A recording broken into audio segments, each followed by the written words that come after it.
Money Radio, discussing the business of making and spending money.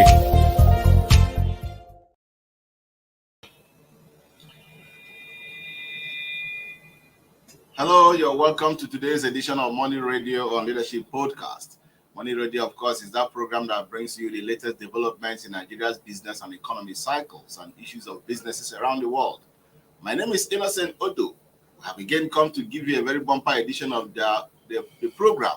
And today, we're taking a look at the importance of science and technology parks in the development and transformation of the economy of a nation. Our focus is how science and technology parks can be used to transform the Nigerian economy and make it even more competitive. And so this program is predicated on a recent stakeholders summit on the importance of science technology parks that was held in Abuja yesterday, where the Minister of Science, Technology and Innovation, Adeleke Mamora Olorunmide, insisted that the park system in the idea of the science and technology parks have become even more important, especially now that the Nigerian government is trying to diversify the economy.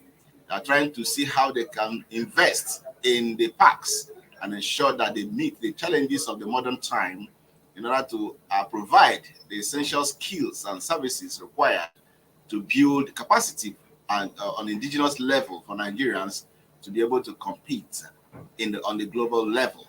And so these are some of the things that we're going to look at. The potential, of course, we have them in abundance here.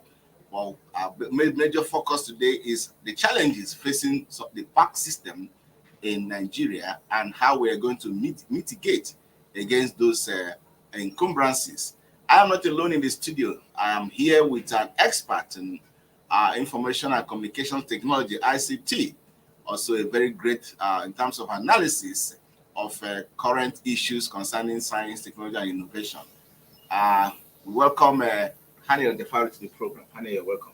Thank you for having me. It's always nice having you on the program. Pleasure to be Did we plan it? Were you right today? You're welcome. Thank you. So, as you can see, there's this renewed commitment, so to speak, about science and technology parks in Nigeria. Yesterday, there was a stakeholders meeting at Shetco in Sheda around after Bobalada, Abuja. So the idea is that they want to rejuvenate the issue of science technology parks to give them the needed energy and, of course, the needed synergy to work with all the other variables required to promote indigenous capacity in science, technology, and innovation. Yes, that idea has always been there. But we're looking at why do we still have the challenges of creating prototypes from some of those parks that have existed. I understand, for instance, that China has over nearly 200 science and technology parks. So, and very viable ones at that.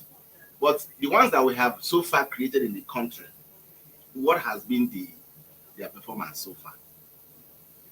The performance has not been loud as it's supposed to be. And the reason is simple. Running a park, especially science and technology park, requires huge funding. A park comprises of a research center. In fact, it is a production line from beginning to end, starting with academic research to professional research that is now moved from being a research paper or a research document to a product, which is a prototype. That is also now moved from being a prototype to become an innovation. That now moves from an innovation to become a product. So the chain that birth ideas is largely in parks. So it is not, we are finding it difficult as a country to run a research centers. We are finding, in fact, we have privatized innovation centers because you hardly see government-based innovation centers. Now it is the private that is bringing the solutions. So now bringing all these things together, it's a good idea. But the challenge is, are we ready to ensure that we we fund it to the end? That's the question we should ask ourselves, because it requires funding. And I always tell you, research is not something that you do today and you expect results today. Yes. It is more of like an investment that you don't know when the result is coming forth. And Nigerians, especially Nigerian leaders, they don't like those kind of investments. Yes. They like investments whereby Quick returns. But you don't grow a country like that. You grow a country by investing in the future, by ensuring that you put in necessary steps to get what will sustain you by expecting the people to come. Interesting. You talk about research centers being the heartbeat of any science, technology, innovation that will take off. We have not started, the process. We are still trying to harmonize and harness the potential. The takeoff point, I don't think we have arrived at that yet. Despite the fact that we have a proliferation of so many research institutes. There's an example that was given by the ASU president today while speaking on issues concerning innovation. The ASU president, Professor Sodeke, said that it is pathetic the kind of funding that goes into research institutes in the universities.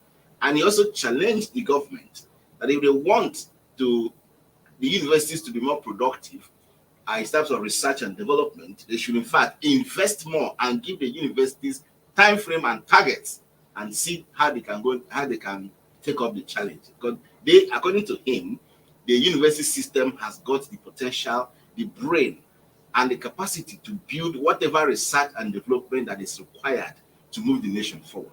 Now, if you have such potential with massive brain, what I may call brain basket of the country, why is it so difficult to do the needed investment? What does it take to invest in the brain of the people to achieve very little things that can add value to the nation's economy? Again, it still goes back to the fact that it still goes back to the concept of leaders. It's still the leaders. You really will not.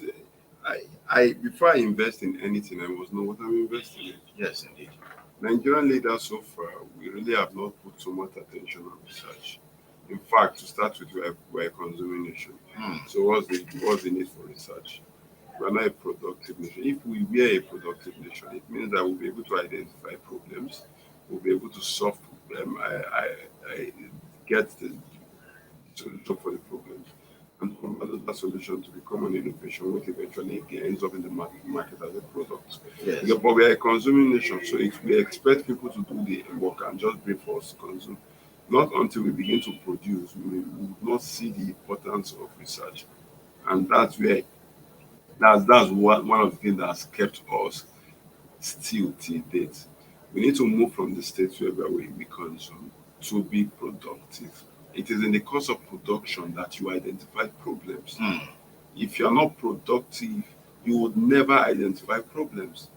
When you are productive, in the course of you ensuring that you produce what you're producing, you identify problems. How do you identify problems? By getting feedback from your clients. Yes. But now in this case, we are the clients, so we're the one giving them feedback. Those that do the research, which is usually the developed countries and Western world. We give them the feedback. They research on the feedback, produce something, innovate, bring forth innovations, or whether improved or fresh idea, and send it back to us as a consuming nation. And we consume and give them feedback. So we are not productive, and as a result of us not being productive, we would never be able to identify problems. And the place of research will be it's completely missing in our chain because we are consuming. Not until we start being productive, we will not see the need of research. And that invariably means that we have to now be bringing leaders who are production center, who want Nigerians to produce, to be productive. You get it? Not until we do that, we always have issues with research, and the fund will never be enough. And just as that the professor mentioned, I've always mentioned in this program that German did the same thing. US did the same thing. So what made them what power is research. Yes. You can't say you want to have you want to be a voice in the world without being involved in research. Yes, in fact, as a matter of fact, the stakeholders actually made it clear that the world powers you hear of today didn't achieve that status by just they achieved that status by making investment, proper investment in science, technology, innovation, and of course in the area of research funding, for instance. Now the question is, there seems to be a very lackadaisical attitude of government towards funding research programs in the country. But I think the private sector initiative can come in here, and you are from in the private sector, and you're also an expert in issues like this. And I believe that the network that you have, been able to build over the years will enable you to bring in some people who are really interested, because the potential, like we say, we have it here. So what is done if the government cannot, as I say, play a major role in this? What stops the private sector initiative from taking over that challenge and then begin to build the capacity? Well, there are so many things that you need to put into consideration. In fact, that's one area I intend embarking on next year, to ensure that we have a technological center that is focused on tech research and that has a tendency of producing, converting ideas to innovation and innovation to produce solutions which ends up in the market for the end users. But again, it's not easy as we think. This thing requires huge funding.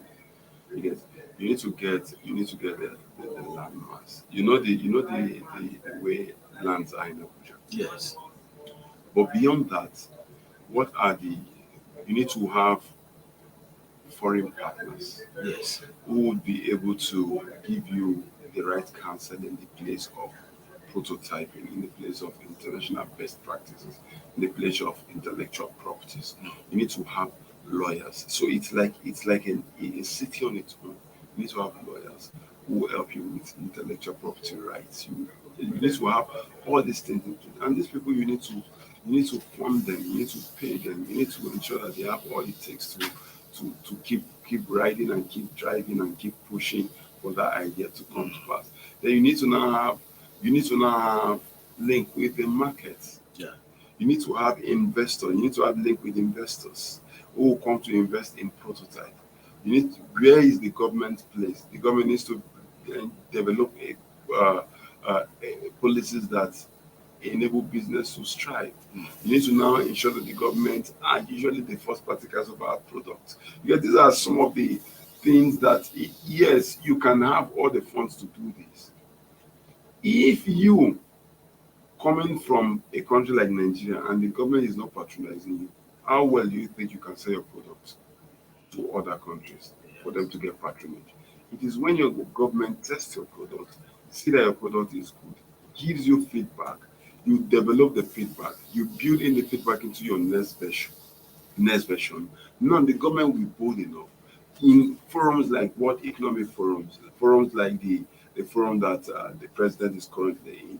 It is in forums like that they sell your products. Yes. We have companies that can do this. We have companies that can do that. We have tested it. That's what we use as a country. It is not until they are the first partaker of the product and the innovations that have come from research centers and or innovation centers, it will be difficult for these innovation centers to buy into, it will be difficult for these innovation centers to sell their products to the world. So there is still even with all the funding, the government has a huge role to play, because these entrepreneurs, they are still coming from. Yes. They are not well known. So they need the government, they need the backing of the government to access certain places. If the government is unable to give them that backing, it will be difficult for them. But we have this, especially now that the Buhari administration is planning to diversify the economy. There's this executive order number 5 that was signed into law by the president. So that order actually opens up the space for issues concerning science, technology, and innovation to be the watchword of the Nigerian policymakers. And of course, there's now a legal framework through which they can pursue the idea of also giving the Nigerian indigenous companies an opportunity to, fit in into this science sector, STI sector, and take opportunities there. Now, you may say, well, that is how far the thing can go. Signing something into law does not necessarily equip it with the energy and the zeal required to play in a competitive league of STI, players. So, do we really need something extra? Maybe extra budgetary allocation to funding STI, science parks, innovation. Remember that all these things are actually being the startup businesses we're talking about in Nigeria, especially the country is being digitalized now. Everything fits on this area of science, technology, and innovation, and the parks that are driven by research and development. Beyond research, beyond funding, yes, there's a huge role of funding. But beyond funding, what about we bringing this a policy that says the government has first rights of refusal? So every technology, every innovation that you build, let the government be the first person to buy it. So you think if the government have that, especially when the innovation does not exist, and the government there is a policy that mandates the government to buy in a place where it needs those kind of technology. You think there will be no innovation? I think that should be encouraging. So it's just you have a first right of refusal, the government. Now the government has tested, as I've said, they've tested, it's working. Now it's easier for the government to go sell you. Because no matter how you want to, no matter the kind of fundings that you get, it is the person that gives you the leverage to go to the market that matters. If Microsoft comes and see a small product and invest, even though it's 1% in that product, that becomes the leverage for that product to go to the market. Yes. Why? Because investors like Microsoft are in our shareholders. Okay. So if the government comes and says, okay, well, how about the government coming to say, okay, we have a stake in your business, because we have seen that this business is necessary for the government. It's important for in the digitalization of the government, in e-governance. Why don't we just you pay you subscription fee, we invest in you by ensuring that you service this agency, this agency, this agency, this agency. If it is not something that the government needs, and the government have tested it in a way and found out that it's something that is relevant to the government can say, okay, we invest in you, we take this product to the market for you, we give you the fund that takes this product to the market. So when you're going to the market, one of your investors will become the Nigerian government. Because the people that are in your investors list matters. Interesting. They matters a whole lot. If you go and you bring investors like there is no Microsoft, there is no Amazon, there is no Tesla, there is no all these big venture capitalists. It's as in other investors that want to invest heavily in it will be skeptical. Why? Because others they've not seen a reliable name. So what if they go and even though there is no reliable name in the private sector and they see the government, the Nigerian government as an investor? Interesting. So beyond just the funding, there are other things that can be put in place that really would not take the government anything. Putting in their integrity for the sake of these people and the innovators and the entrepreneurs have a whole long way to go. Innovators and entrepreneurs can go and get these funds and get all the necessary things, but now, how do they go into the market? They need a backing. Okay. We have a lot and lots to say on the issue of funding and investing in the science and technology parks to spark the needed industrialization from those hubs for the betterment of the Nigerian economy. It's on that note that we draw the curtains on today's edition of Morning Radio on Leadership Podcast. We promise to bring you a bumper edition when next will come. Stay blessed and goodbye. Thank you for watching. For sponsorship and advert placements, please contact 080-3688-6158. Last Word Leadership Podcast Studio. You have the last word.